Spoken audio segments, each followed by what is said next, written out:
Hello everyone, once again welcome to Param education. Molecular basis of inheritance हमारा चल रहा है।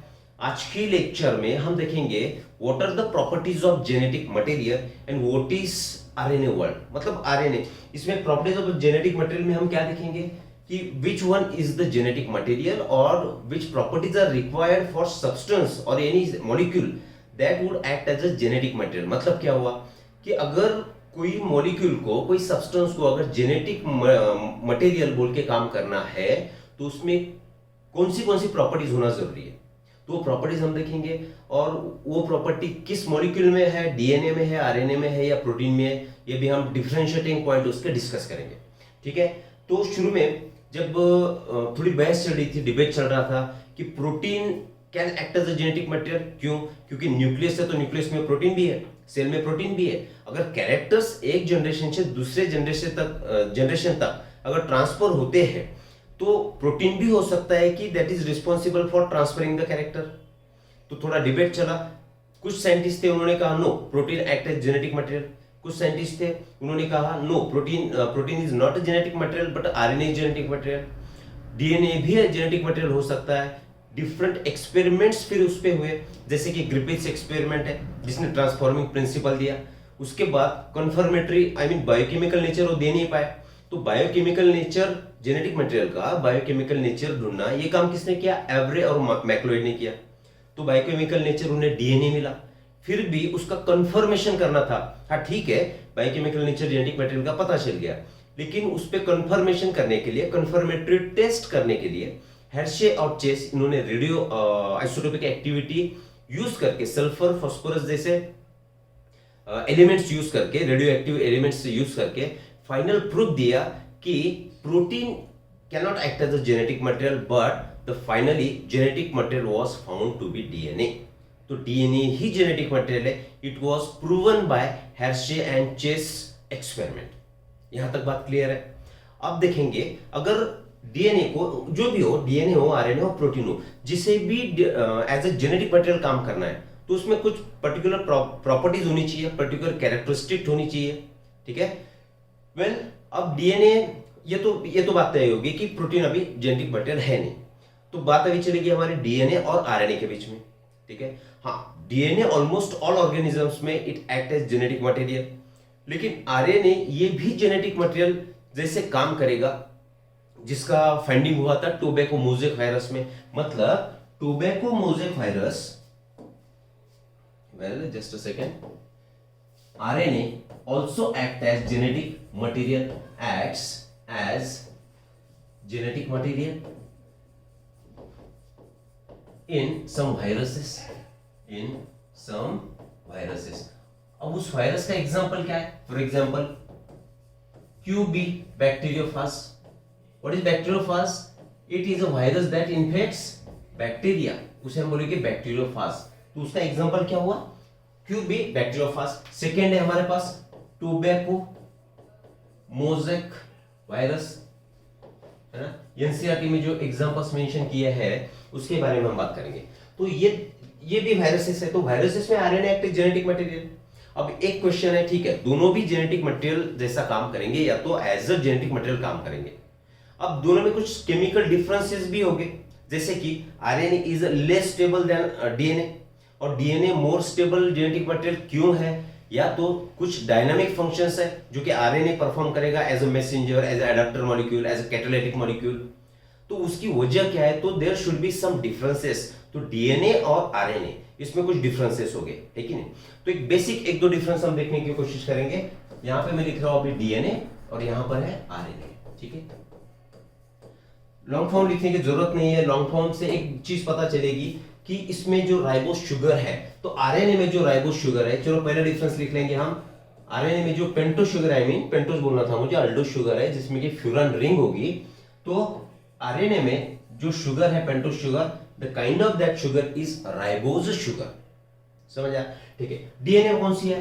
सेकंड पोजीशन का ऑक्सीजन हट गया, ठीक है, हाइड्रोक्सिल ग्रुप से, और that sugar became deoxyribose sugar. मतलब पहला केमिकल डिफरेंस डीएनए और आरएनए का ये होगा कि डीएनए में डीऑक्सीराइबोज शुगर है, चलो लिख देंगे शुगर, और आरएनए में राइबोज शुगर है। सेकेंड डिफरेंस क्या होगा कि डीएनए में थायमिन प्रेजेंट है, डीएनए में what is present, thymine is present. Instead of thymine RNA में क्या प्रेजेंट होगा, तो यूरासिल प्रेजेंट है। और थायमिन की एक प्रॉपर्टी है which provides additional stability to DNA, right, provides additional stability.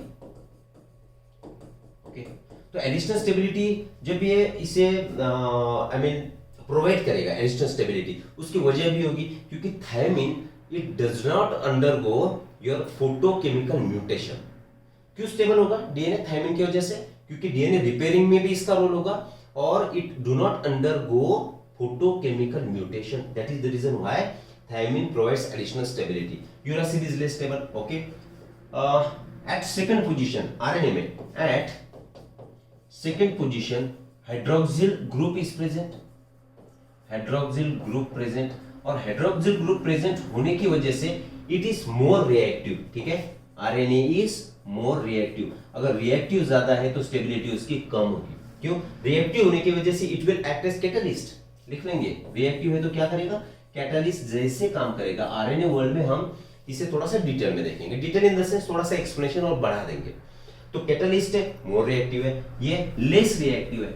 अगर लेस रिएक्टिव है तो स्टेबिलिटी बढ़ गई, मोर स्टेबिलिटी। फर्दरमोर स्ट्रक्चर में अगर केमिकल स्ट्रक्चर में अगर एक और डिफरेंशिएटिंग पॉइंट अगर हम देखेंगे तो RNA generally it is single stranded, तो इसमें बेस पेयरिंग का तो कोई चांस है नहीं, क्योंकि एक सिंगल स्ट्रैंड है, एमआरएनए की सिंगल स्ट्रैंड बनेगी।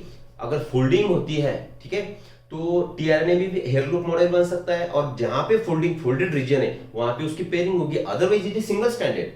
लेकिन डीएनए की केस में इट इज डबल स्टैंडर्ड होने की वजह से, consider this is double standard DNA, तो यहाँ पे ए है तो यहाँ पे टी रहेगा और इसके बीच में भी हाइड्रोजन बॉन्डिंग होगी। यहाँ पे फॉस्फोडाइस्टर लिंकेज है और यहाँ पे हाइड्रोजन बॉन्ड है। तो these are certain chemical differences between DNA and RNA. That is the answer to your question given in the NCERT. Clear this? अब क्या प्रॉपर्टीज होनी चाहिए कि पर्टिकुलर मॉलिक्यूल ये जेनेटिक मटेरियल बोल के काम करेगा? ठीक है, तो हम लिखेंगे properties required, properties required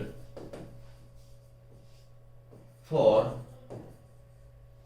being genetic material. No, थोड़ा सा चेंज कर देंगे, required for genetic material, for substance और material, for substance, properties required for substance to act as genetic material। क्या प्रॉपर्टीज है कि जिसकी वजह से हम उसे बोलेंगे ये जेनेटिक मटेरियल है? समझ आया? तो इसकी प्रॉपर्टीज वन बाय वन हम लिखेंगे अभी। वेल, पहली property, it should be able to, it should be able to replicate, it should undergo duplication, that is it should be able to make its a replica means it's a copy। ये copy बनाने में able होना चाहिए, मतलब 1 से 2, 2 से 4 इसका duplication होना जरूरी है। अगर ये प्रॉपर्टी है तो yes, that substance can act as genetic material, तब ये जेनेटिक मटेरियल जैसे काम कर पाएगा। सेकंड प्रॉपर्टी क्या जरूरी है? It should B chemically and structurally stable, it should B structurally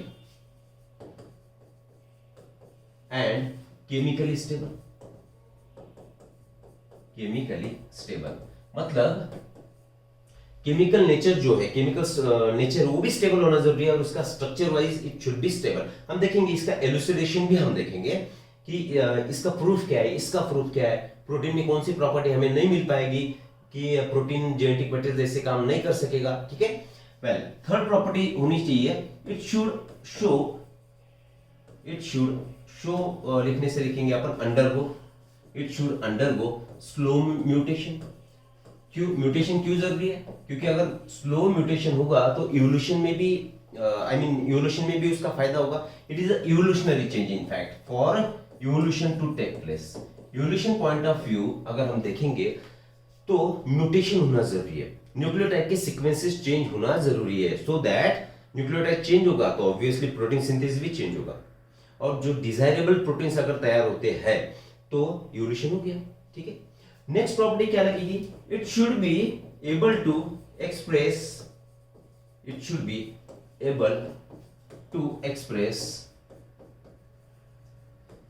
in the form of Mendelian characters, in the form of Mendelian characters.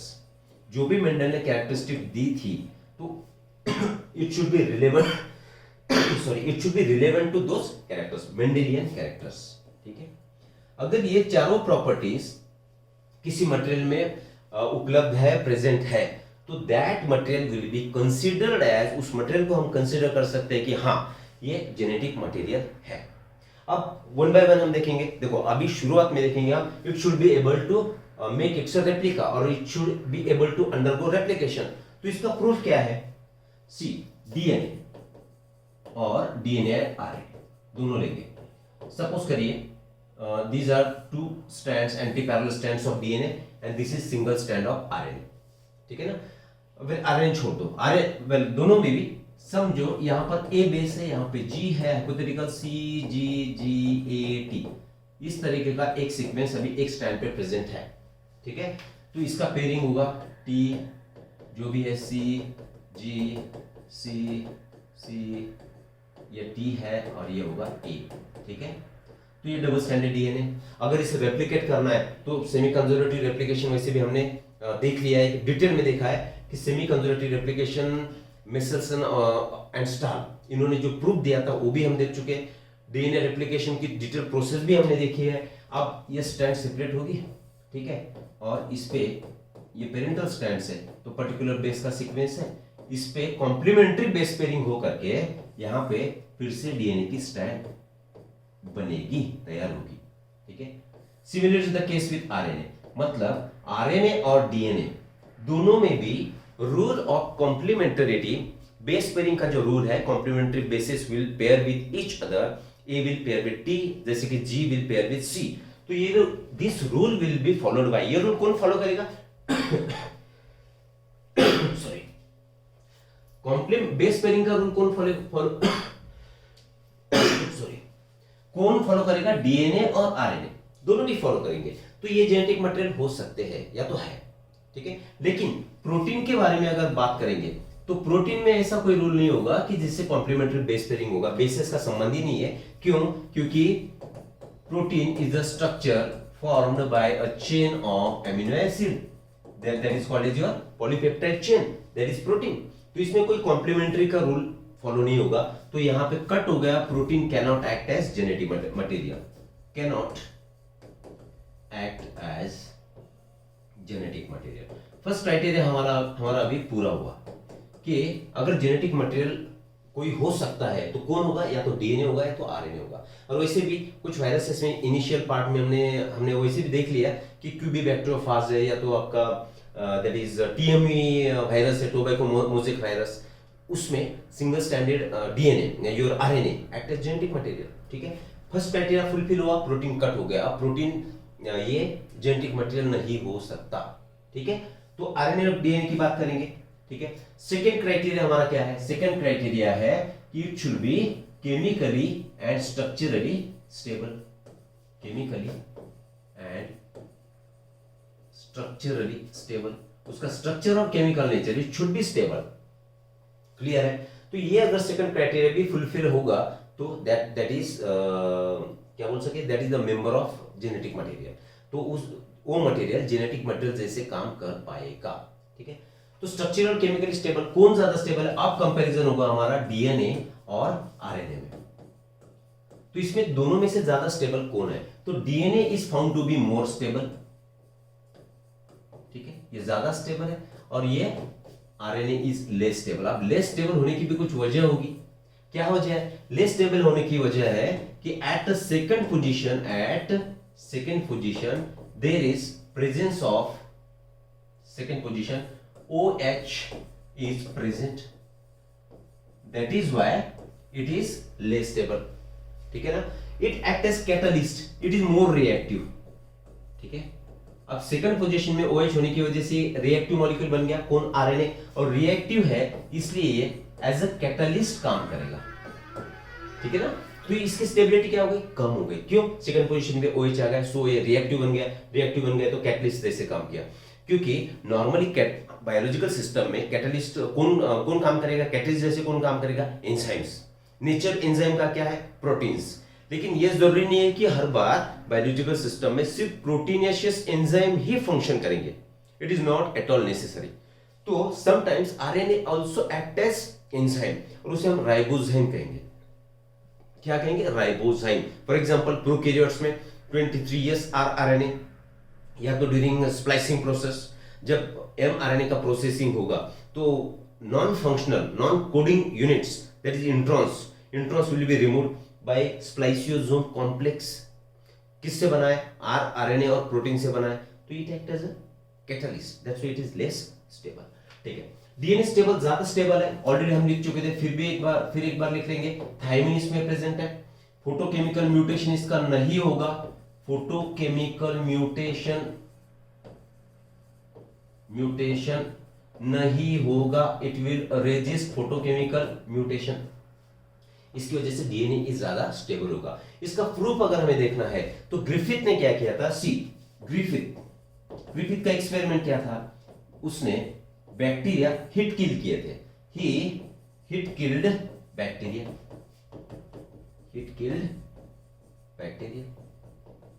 ठीक है ना।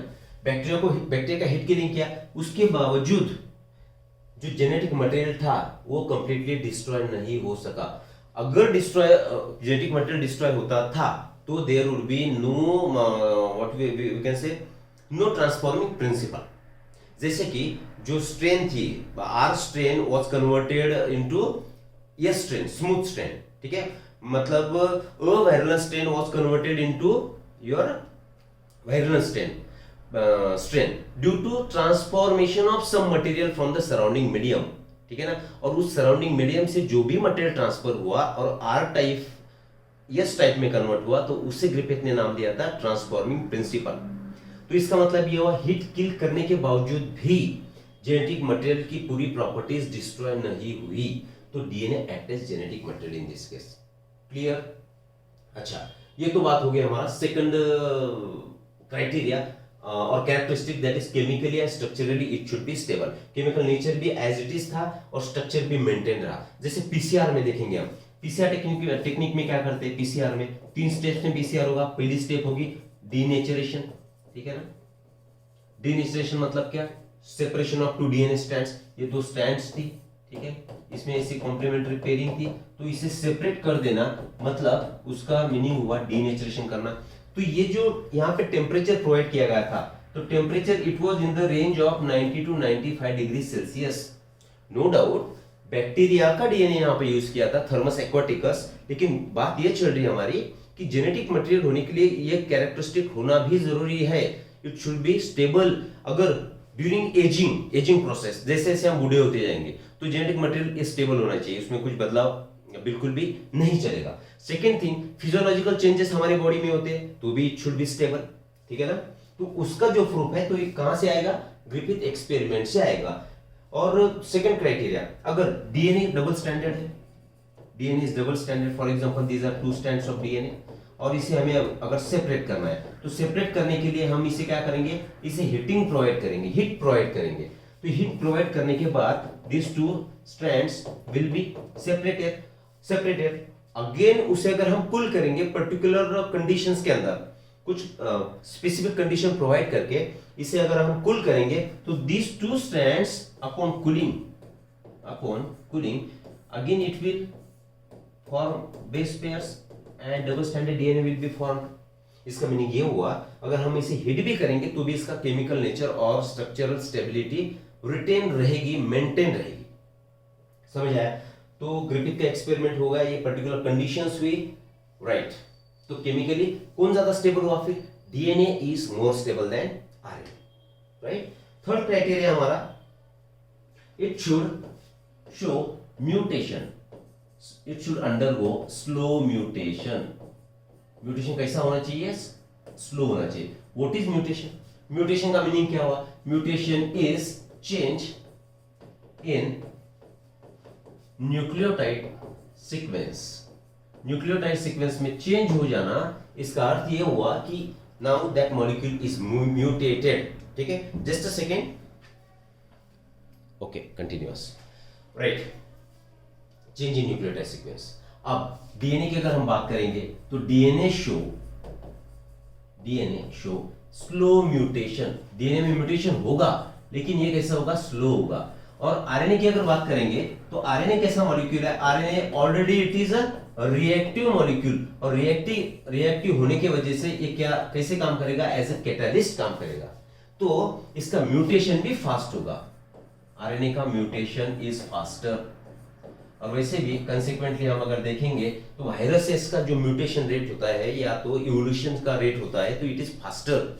वायरसेस का एग्जांपल यहां पर लेंगे हम, वायरसेस का जेनेटिक मटेरियल हमने बोला, जैसे कि कोई वायरस होगा तो उसमें जेनेटिक मटेरियल है आरएनए। आरएनए इज, शॉर्ट में लिख रहा हूं, जेनेटिक मटेरियल। तो इसका म्यूटेशन कैसे होगा, म्यूटेशन विल बी फास्टर। और म्यूटेशन फास्टर है तो इसका इवोल्यूशन भी फास्टर होगा। ठीक है, क्योंकि शॉर्ट लाइफ टाइम में, कम लाइफ टाइम उनका बहुत कम है, उस कम लाइफ पीरियड में इसका म्यूटेशन फास्ट होगा। म्यूटेशन फास्ट होगा तो ऑब्वियसली इवोल्यूशन भी फास्ट होगा। ठीक है, तो ये किस वजह से हुआ, because RNA is the genetic material. इसका दूसरा अर्थ यह हुआ कि ये कैटालिस्ट जैसे काम करेगा, रिएक्टिव है, म्यूटेशन फास्टर होगा, लेकिन डीएनए इसमें म्यूटेशन ये बहुत स्लोली होगा। तो म्यूटेशन कैसा होना चाहिए, स्लो होना चाहिए। नो डाउट दोनों भी केसेस में, आरएनए का म्यूटेशन हो या तो डीएनए का म्यूटेशन हो, दोनों में भी इवोल्यूशन ही होगा। लेकिन अगर ये फास्टर है, अगर स्लो म्यूटेशन है तो that is favourable. So DNA show slow mutation, that is why it can act as genetic material. समझ आ? तो म्यूटेशन का ये फंडा क्लियर हो गया। चलो आगे बढ़ेंगे। लास्टली हमने बोला था कि it should be able to express in the form of Mendelian character. तो DNA is able to synchronize that Mendelian characteristics. यहां तक बात क्लियर है। अब बात ये चल रही है हमारी DNA और RNA। RNA जो है, RNA एंड DNA, अगर प्रोटीन सिंथेसिस कराना है, ठीक है ना, तो प्रोटीन सिंथेसिस कराने के लिए प्रोसेस क्या थी हमारी, सी हियर, यहां पे लिख रहा हूं मैं, ये था हमारा डीएनए का हुआ ट्रांसक्रिप्शन, उससे बना एमआरएनए, और एमआरएनए का ट्रांसलेशन होके हमें मिला था प्रोटीन। तो ये हो गया central dogma of protein synthesis. तो यहाँ पे कौन सी प्रोसेस हुई थी, ट्रांसक्रिप्शन। ठीक है, तो ट्रांसक्रिप्शन, यूकैरियोटिक डीएनए की बात हम कर रहे हैं, तो डीएनए से एमआरएनए बनेगा, मतलब जो भी जेनेटिक इंफॉर्मेशन इसके साथ क्या थी, जेनेटिक इंफॉर्मेशन किसके साथ थी, डीएनए के साथ थी। ठीक है, तो जेनेटिक इंफॉर्मेशन डीएनए के साथ है, इसका कॉपिंग हुआ, कहां पे हुआ, अब जो भी जेनेटिक इंफॉर्मेशन डीएनए के साथ थी वो अब किसके साथ आई, एमआरएनए के साथ आई। यहां तक क्लियर है।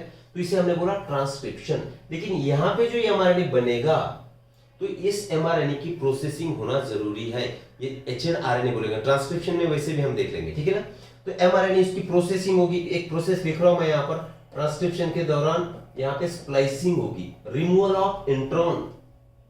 ठीक है, वेल स्प्लाइसिंग है, कैपिंग है, टेलिंग है, लेकिन स्प्लाइसिंग यहाँ पे मैंने लिख दिया।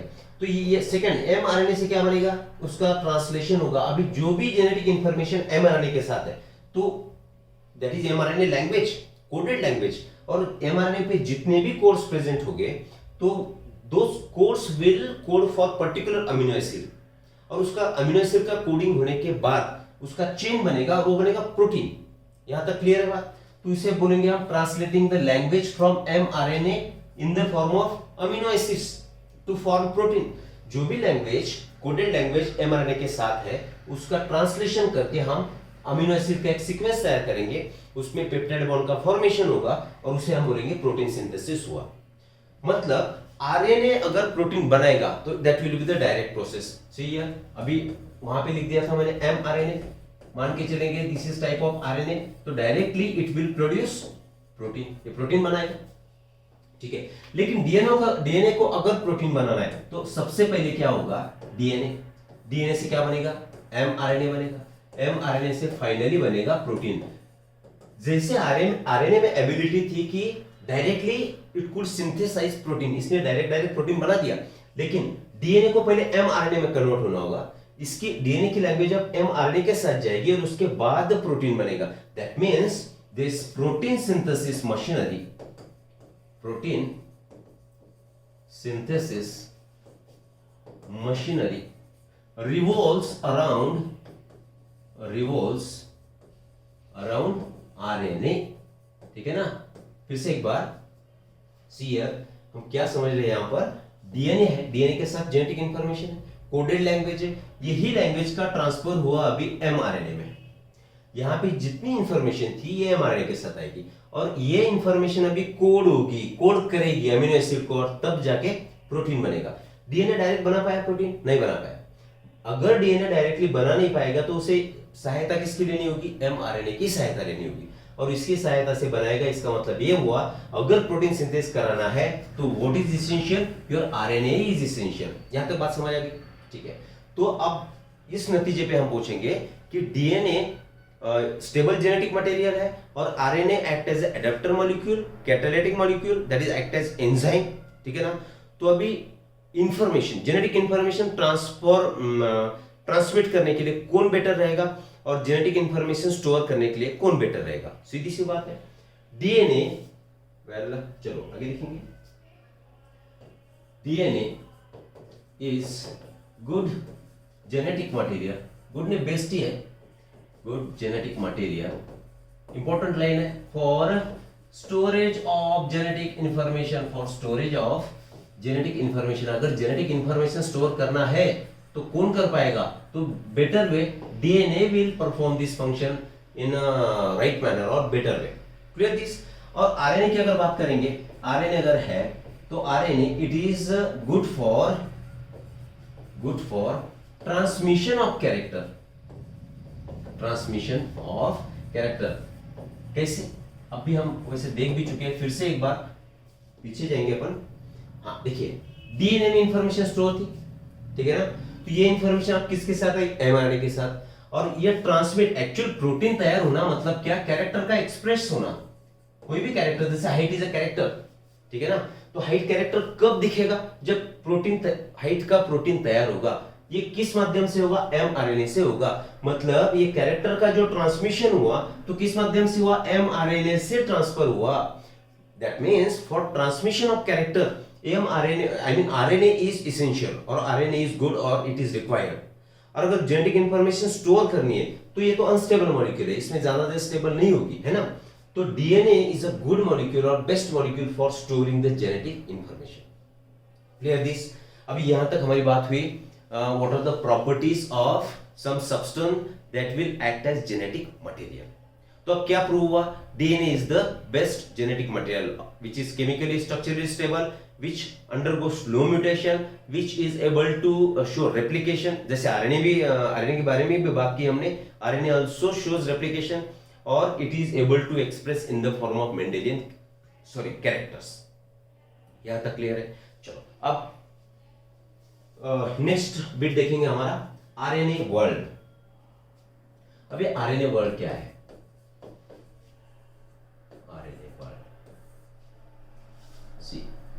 अब ये तो फिक्स हो गया, DNA act as genetic material in most of organisms. Some viruses हो गए, some plant viruses are there कि उसमें RNA will be your genetic material.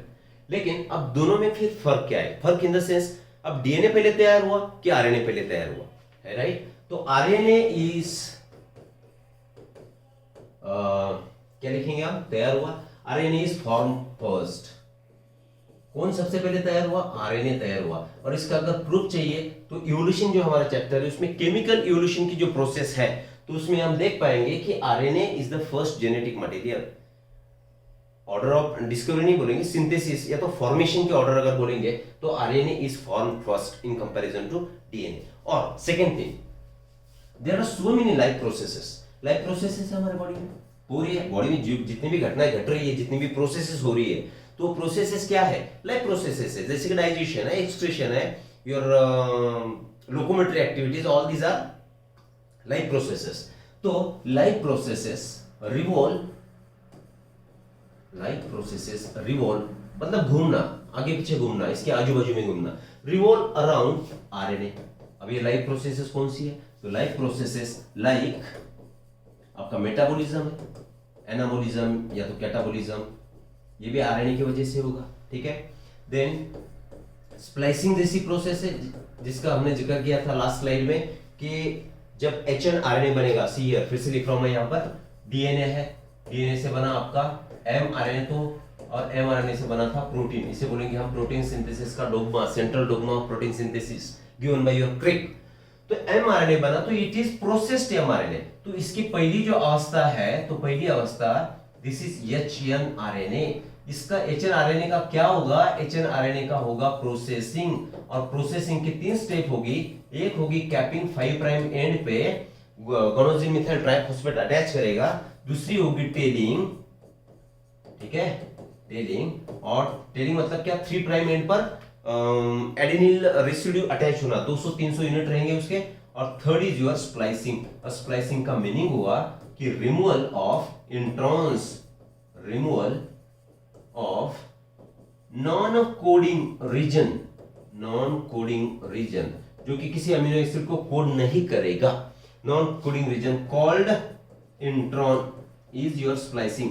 अगर स्प्लाइसिंग नहीं होगा तो this hnRNA will not be functional. अगर उसकी कैपिंग नहीं होगी, टेलिंग नहीं होगी, स्प्लाइसिंग नहीं होगी तो ये फंक्शनल नहीं बनेगा। तो फंक्शनल बनाने के लिए उसकी प्रोसेसिंग करनी होगी, तो प्रोसेसिंग की एक मेन स्टेप है स्प्लाइसिंग, दैट इज इंट्रॉन्स को रिमूव करना होगा, और ये स्प्लाइसिंग होगी आरएनए में, तब जाके आपका प्रोटीन बनेगा। इसलिए हमने कहा various life processes revolve around RNA, that is splicing है, मेटाबॉलिज्म है, जैसे कैटालिसिस भी है ना। कैटालिसिस मतलब क्या, it will act as enzyme. क्यों, क्योंकि ऑलरेडी हमने वैसे भी जिक्र किया कि जितनी भी लाइफ प्रोसेसेस चल रही है तो मेटाबॉलिक रिएक्शंस है, whatever reactions are there in the body, not a single biochemical reaction in the body is performed without involvement of your enzyme. enzyme अगर है नहीं तो रिएक्शन नहीं होगी।